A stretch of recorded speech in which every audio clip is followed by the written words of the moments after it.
Hey guys, Sean Bougie, surplusfundsriches.net, and I want to go over today the lesson that took me the longest to learn. And that was setting boundaries with clients and claimants and owners.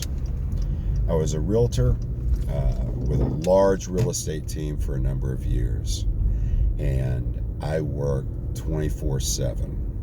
I was scared after death. I was the sole income owner for my family.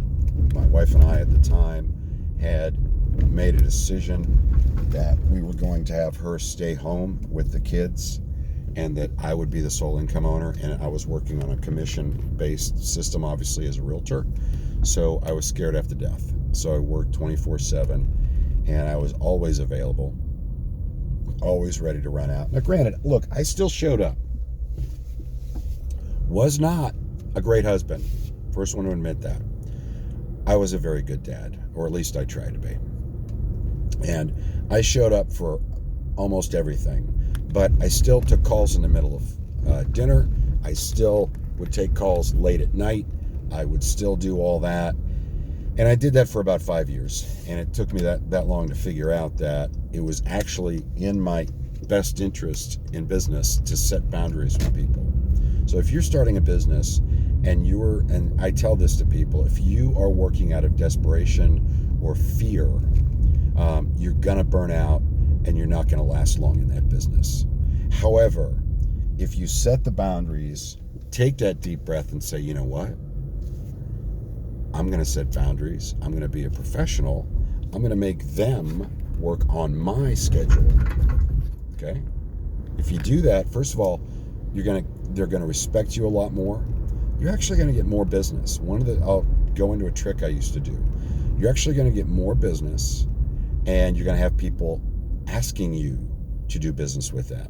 I'm not kidding you. Set those boundaries. Let them leave the message while you're staring at the phone.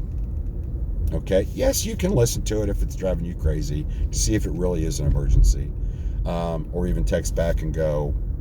What I used to do when I first started doing it was I would just tell people, eating dinner with the family, call you back in the morning.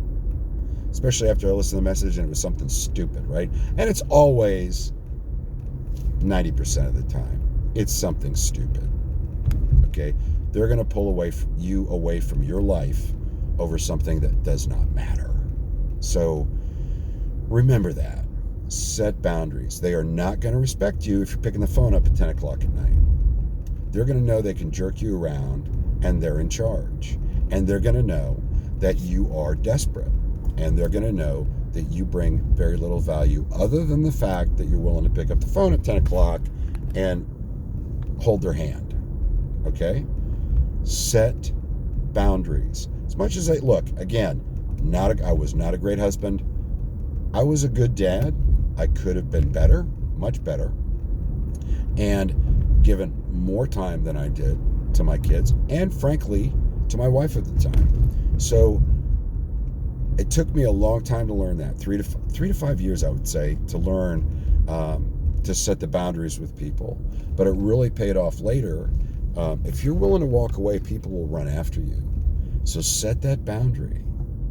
I hope this helps you guys, especially those of you guys that are just starting and you're calling and you're trying to get in touch with them and you're returning calls at 10 o'clock at night and 6 o'clock in the morning, and you're always there and you're always answering questions and you're always talking really fast because you're trying to make sure that they're still on the hook. Chill out. I know that's hard, right? Especially if, like I said, you work from desperation or fear of failure. But trust me, if you want to succeed, you will set that boundary.